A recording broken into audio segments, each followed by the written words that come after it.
আচ্ছা, আগের দিনকে তোমাদেরকে যে প্রবলেমটা দিয়েছিলাম সেটা হচ্ছে যে এই যে সার্কিটটা আছে, এই সার্কিটের এ অ্যান্ড বি পয়েন্টের মধ্যে আমাদেরকে ইকুইভ্যালেন্ট ক্যাপাসিট্যান্স বের করতে হবে, যেখানে সব ক্যাপাসিটার গুলো দেখো সি অ্যান্ড সি এর ভ্যালুটা দেওয়া আছে 10 মাইক্রোফ্যারাড।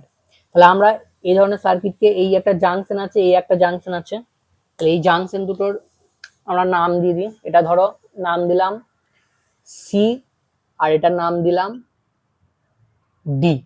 আমার চারটে পয়েন্ট আছে এ, আচ্ছা এটা এ, এটা হচ্ছে বি, এটা হচ্ছে সি, আর এটা হচ্ছে D.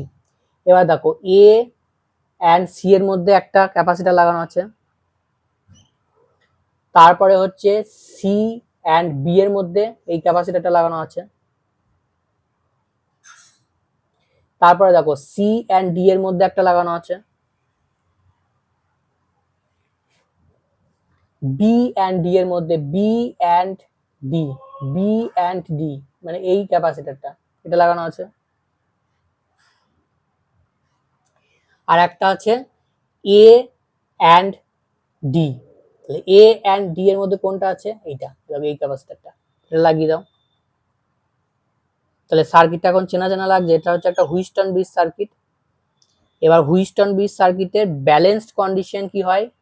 P by Q equals to R by S. এটা পি, এটা কিউ, এটা আর, এটা এস। তাহলে এখানে দেখো এইটা বা এটা করলেও সি বাই সি, আবার এটা বা এটা করলেও সি বাই সি, তার মানে এটা ব্যালেন্স কন্ডিশন অবস্থায় রয়েছে। তাহলে ব্যালেন্স কন্ডিশন অবস্থায় মাঝেরটা আমার কাজ করবে না, তাহলে এটাকে আমরা মুছে দিলাম। তাহলে এখন এই দুটো কিসে আছে? সিরিজে আছে। তাহলে দুটো সি হচ্ছে সিরিজে আছে, দুটো সি হচ্ছে সি, আচ্ছা রেডে লিখিয়ে দেখতে ভালো লাগবে। তাহলে এটা হচ্ছে যে সি, এটা সি, তাহলে সি সি সিরিজে, আবার নিচেতে দেখো সি সি। তাহলে এই দুটো যদি সিরিজে করি আমরা,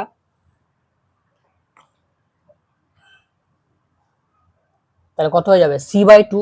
একইভাবে সি বাই টু, তাহলে তাদের হচ্ছে যে প্যারালাল কম্বিনেশন। তাহলে প্যারালালে ফর্মুলাটা কি হয়? রেজিস্ট্যান্সের ঠিক উল্টো। তাহলে প্যারালালে যোগ করে দেবে, তাহলে ইকুইভ্যালেন্ট ক্যাপাসিট্যান্স হয়ে যাচ্ছে আমার সি, তার মানে হচ্ছে 10 মাইক্রো ফ্যারাড।